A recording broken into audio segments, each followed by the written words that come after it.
നമസ്കാരം. ഗീതമ്മാസ് കിച്ചണിലേക്ക് എല്ലാവർക്കും സ്നേഹത്തോടെ സ്വാഗതം.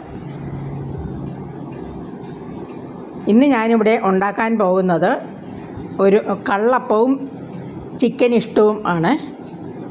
അപ്പോൾ അതിനായിട്ട് ഞാൻ നമുക്ക് ചിക്കൻ ഇഷ്ടു ഉണ്ടാക്കാം. ആദ്യം ഞാൻ ഒരു കിലോ ചിക്കനാണ് എടുത്തിരിക്കുന്നത്. അപ്പോൾ ഒരു ചരുവം വെച്ച് കൊടുത്തിട്ടുണ്ട്. ഒരു ചെറിയ ഉരുളിയാണ്, ഒരു ചെറുതല്ല, ഒരു സാമാന്യം വലിയ ഒരു ഉരുളിയാണ്. അതിനകത്തോട്ട് ആവശ്യത്തിന് വെളിച്ചെണ്ണ ഒഴിച്ചു കൊടുത്തു, ഒരു 2-3 ടീസ്പൂൺ. ഇനി അതിനകത്തോട്ട് ഒരു 2 മീഡിയം സബോള അരിഞ്ഞത്, ഒരു 6 പച്ചമുളക്, ഒരു 10 വെളുത്തുള്ളി കീറിയത്, ഒരു 2 തല്ല് കറിവേപ്പില, ഒരു കഷ്ണം ഇഞ്ചി നല്ല ഫൈനായിട്ട് ചോപ്പ് ചെയ്തത്. ഇത് ഇത്രയും കൂടി ഇട്ട് നല്ല പോലെ വഴറ്റിയെടുക്കാം.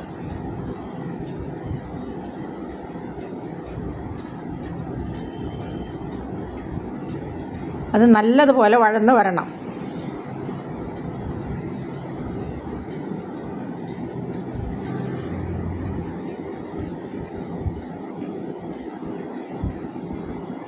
അത് നല്ലതുപോലെ വഴന്നു. ഇനി അതിനകത്തോട്ട് നമുക്ക് പൊടികൾ ചേർക്കാം.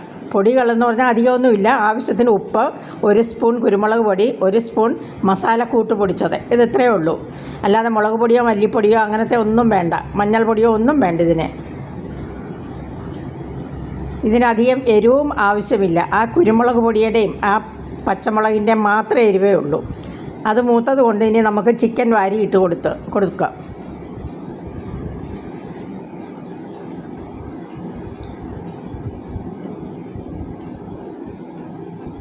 ചിക്കൻ വാരി ഇട്ടു. അതിൻ്റെ കൂടെ ഒരല്പം വിനീഗറും കൂടെ, ഒരു നേരിയ ഒരു പുളിക്ക് വേണ്ടി, കൂടിപ്പോകരുത്, നേരിയ പുളിക്ക് വേണ്ടി ഒരല്പം വിനീഗർ ചേർത്തു. പിന്നെ നമുക്കൊന്ന് നല്ലോണം ഒന്ന് ഇളക്കി കൊടുക്കാം. വിനീഗർ താല്പര്യമില്ലെങ്കിൽ നിങ്ങൾക്ക് തക്കാളി വേണേലിടാം.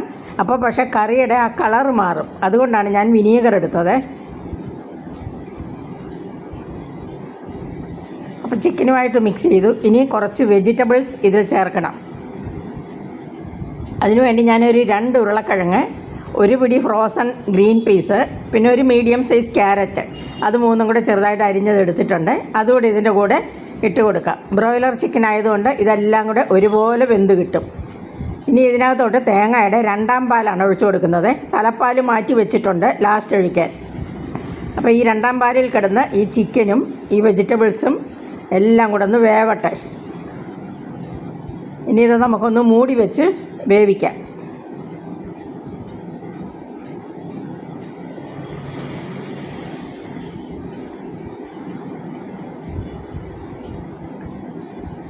ഇപ്പം നമ്മുടെ കറിയൊക്കെ ഏകദേശം വേവായിട്ടുണ്ട്. ചിക്കനും വെജിറ്റബിൾസും ഒക്കെ വെന്തിട്ടുണ്ട്. ഉരുളക്കിഴങ്ങും ഗ്രീൻ പീസും ആ ക്യാരറ്റും ചിക്കനും എല്ലാം ഒരേപോലെ വെന്തിട്ടുണ്ട്. ഇനി അധികം പണിയൊന്നുമില്ല. ഇനി ആ തലപ്പാൽ ഒഴിച്ചു കൊടുത്താൽ മതി. അതൊരു 1/4 ഗ്ലാസോളം ഉണ്ട് തലപ്പാൽ. അപ്പോൾ അത് ഒഴിച്ചു കൊടുത്തിട്ടുണ്ട്. അതൊഴിച്ചു കൊടുത്തു കഴിഞ്ഞാൽ ഇനി അങ്ങനെ കിടന്ന് തിളക്കേണ്ട കാര്യമില്ല. ഇതിപ്പോൾ തന്നെ റെഡിയായി. ഇനി ഇതിനകത്തോട്ട് ഒരു ഫൈനൽ ഒരു ഗാർണിഷിങ് മാത്രമേ ഉള്ളൂ. ഒത്തിരി തിളയ്ക്കേണ്ട കാര്യമില്ല, തിളപ്പിക്കണ്ട. നമുക്ക് സ്റ്റൗ ഓഫ് ചെയ്തു. ഇനി ഇതിനകത്തോട്ട് അല്പം മല്ലിയില മാത്രം ഇട്ട് കൊടുത്താൽ മതി. പിന്നെ ഇത് ഒരുപാട് കുറുകിയിട്ടില്ല, കുറച്ച് നീണ്ട ചാറാണ്. ഞാനത് കുറുക്കാനായിട്ട് അതിനകത്തൊന്നും ചേർത്തില്ല. കുറുകണമെന്ന് കറി കുറുകിയിരിക്കണമെന്ന് ഇഷ്ടമുള്ളവർ അല്പം കോൺഫ്ലോറോ ഒരല്പം മൈദയോ എന്തെങ്കിലും ചേർത്ത് കുറുക്കിയെടുക്കാവുന്നതാണ്. ഗസ്റ്റൊക്കെ വരുമ്പോൾ ഞാൻ അങ്ങനെ ചെയ്യാറുണ്ട്. പക്ഷേ ഇന്നിപ്പോൾ ഞാനൊന്നും ചെയ്തിട്ടില്ല. പിന്നെ വേണമെങ്കിൽ അതിൽ ഏറ്റവും ടേസ്റ്റ് ഉള്ളത് ഒരു 10 കശുവണ്ടി എടുത്ത് അരച്ച് ചേർക്കുക. അപ്പോൾ കറിക്കൊരു രുചിയും കിട്ടും, ഒന്ന് കുറുകുകയും ചെയ്യും. അതാണ് ഏറ്റവും ബെസ്റ്റ്.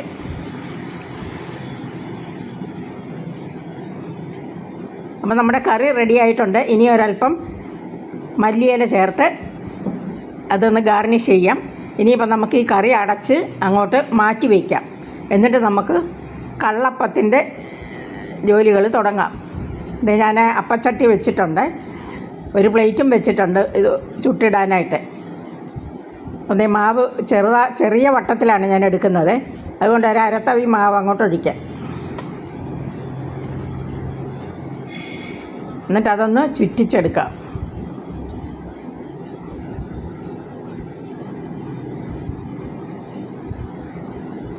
പിന്നെ ഇത് കള്ളപ്പം എന്ന് ചെറുപ്പം മുതലേ ശീലിച്ചത് കൊണ്ട് ഞാൻ അങ്ങ് പറയുന്നതേ ഉള്ളൂ. ആക്ച്വലി കള്ളൊന്നും ചേർത്തിട്ടില്ല. ഇതിന് ചേർത്തിരിക്കുന്നത് ഈസ്റ്റാണ്. ഇത് ഇന്നലെ 2 കപ്പ് അരി ഞാൻ വെള്ളത്തിലിട്ടിരുന്നു.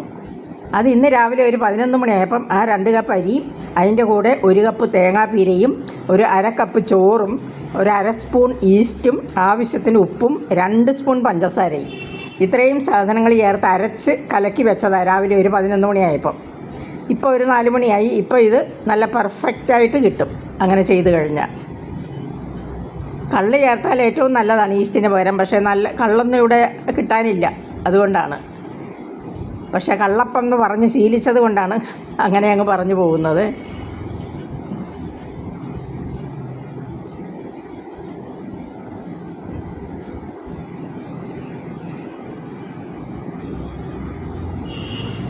അപ്പം റെഡി ആയിട്ടുണ്ട്. പിന്നെ ഒരു കാര്യം, എല്ലാവരും എൻ്റെ ചാനലൊന്ന് സബ്സ്ക്രൈബ് ചെയ്യുക. പിന്നെ എന്തെങ്കിലും കമൻ്റൊക്കെ ഇടുക, ലൈക്ക് കൊടുക്കുക. പിന്നെ ആ ബെല്ലൈക്കൺ പ്രസ് ചെയ്ത് ഓൾ എന്ന ഓപ്ഷനും കൂടെ എനേബിൾ ചെയ്താൽ നന്നായിരുന്നു കേട്ടോ. അപ്പോൾ അടുത്തതും കൂടെ ഒഴിച്ചിട്ടുണ്ട്.